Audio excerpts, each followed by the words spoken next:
Alright, so we're going to start up now with our next section on the coelomate invertebrates, and to do that, we're going to be getting into the echinoderms. Now, the echinoderms are kind of a funny group. There's really nobody else quite like them. The name echinoderm literally means spiny skin. This is a very, very old group of animals. They've been around as long as really any other group, maybe except for the sponges and cnidarians, but aside from that, they've been around for as long as anybody else.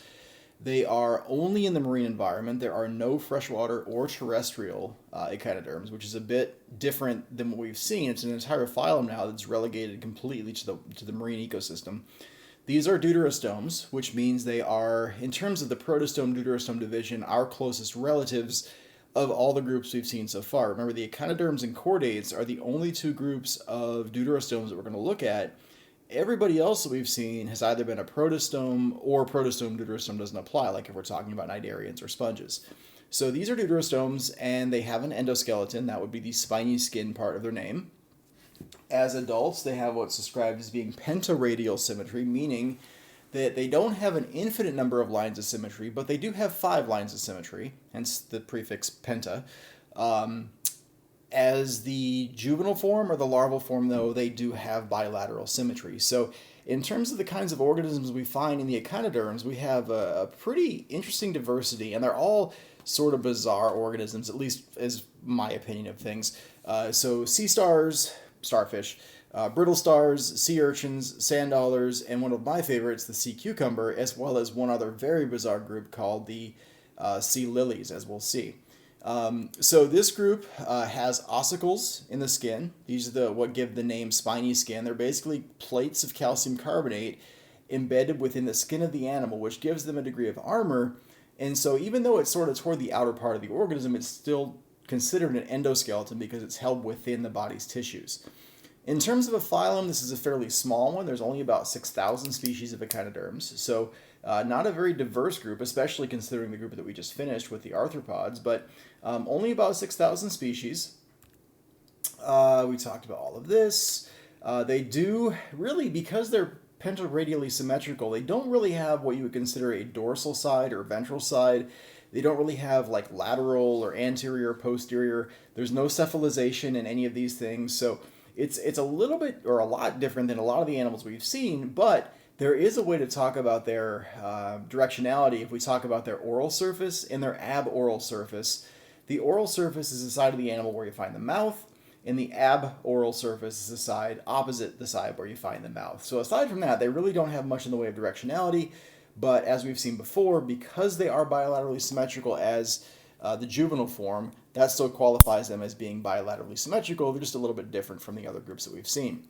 So the picture on the left here is a fairly typical larval form of sea star, and it is bilaterally symmetrical. You could draw one line of symmetry from kind of left to right or right to left to divide this into 2 equal halves. In the adult is pentaradial symmetry, where you can draw lines of symmetry in 5 different directions through this animal in all 5 of those different orientations. When it comes to the internal structure of an echinoderm, one of the most important features that you're going to run into is the water vascular system. So they don't really have blood per se, but they use water to meet all of their transport needs inside their body. So water comes in and water goes out through a structure called the madreporite. From there is a radial canal, which runs around the middle part of the animal, the central disc of the animal. And then you have branches from there that go out into however many arms or structures the animal has that are sort of the lateral branches. The stone canal moves to the ring canal, and then from there we go out into the arms, in this case in a starfish, where we find what are called tube feet. Now the tube feet are actually connected to these ampulla. So an ampulla is like a bulb, almost like a little mini turkey baster. And these ampulla are connected to the radial canals that make up the water vascular system, so that when water comes down through this arm, it can go into the ampulla can contract, and that then squeezes water out into these tube feet, and the tube feet then are what do most of the work for this animal when it comes to locomotion, when it comes to gas exchange, when it comes to feeding, when it comes to waste disposal. The tube feet are very instrumental in all of those processes, and those processes take place based on an extension from that radial canal that we saw in that arm. So a lot of tube feet on these animals. You know, a good-sized starfish can have thousands or tens of thousands of tube feet that they use to get around. And they're kind of, if you ever see them with the 2 feet extended, they're sort of almost feathery or almost kind of like sort of blurry or soft looking because those 2 feet are so abundant and so small. They're very, very sensitive to their environment when it comes to chemosensation, when it comes to touch. They have a nerve ring, which sort of mimics the same directionality of the water vascular system, where you've got sort of a central bit of nervous tissue in the middle, and then nervous tissue that extends out into however many arms or other structures the animal has. These are still coelomates, and they can reproduce in a number of ways. They can reproduce through sexual reproduction. These are typically going to be dioecious, either male or female.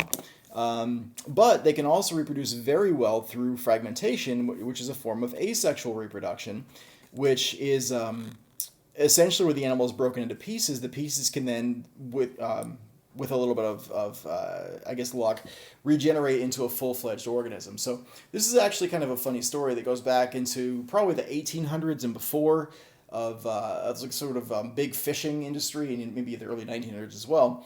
But when fishermen out on big fishing ships out in the ocean would catch starfish, they would sort of consider them to be pests and consider them to be competing for the fish that they were trying to catch. So what they would do whenever they caught starfish they would take them and they would chop them up into pieces and then throw the pieces overboard, thinking they were not only getting rid of the fish's predators, they're also feeding the fish the parts of starfish that they had chopped up. What the fishermen didn't know was those pieces of starfish could regenerate into independent, full-fledged, fully functional starfish. So after a few decades, what they noticed was that starfish populations were absolutely out of control.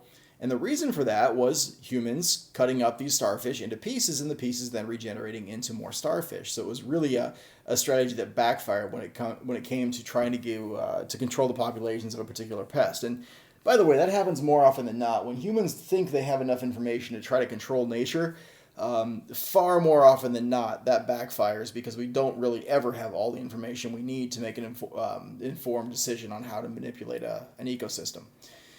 So we're going to talk about 5 classes within the phylum Echinodermata. These names are all fairly unwieldy, fairly difficult names. This phylum, I think, has the hardest names of all the classes we're going to look at. The class Crinoidea represents the sea lilies and feather stars. And this picture on the bottom of this slide represents the part of a sea lily or a feather star. The only way I can think to describe these is sort of like a bizarre underwater mobile walking Dr. Seuss tree. Right? So it's something like you'd find in a Dr. Seuss book as far as what it looks like, but they actually walk around. And so during the day, you don't see them because they're hiding, but at night, they're actually out sort of, and I don't mean like walking fast, but sort of like walking slowly around on the ocean bottom. These things can be a foot or two tall, and you never saw them during the day. But at night, they come out, they extend their arms here, and they catch prey, and they do their thing at night. So a very bizarre looking group are the crinoideans.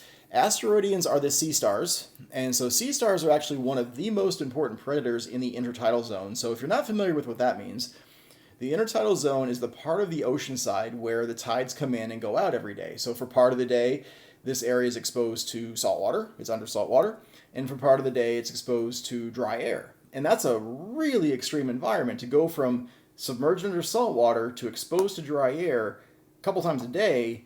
There aren't too many animals that can make a living in that kind of environment. That's simply too extreme for most organisms. But sea stars can tolerate that, and it turns out not only can they tolerate it, they flourish there, and they are the top predators in the intertidal zone.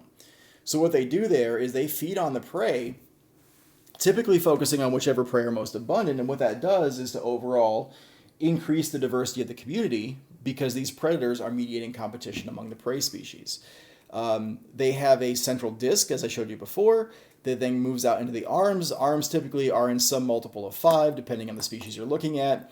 Ophiuridians are brittle stars, so they look kind of superficially like a starfish, but they're always much more delicate and intricate and sort of fragile looking. They are very fragile, hence the name brittle stars, but they're actually able to swim using their arms, whereas starfish are typically heavier, stouter animals, and they sort of crawl along on the bottom. Echinoideans are sand dollars and sea urchins. These guys have so many ossicles that they actually fuse to form what's called a test, or what is basically just an internal shell.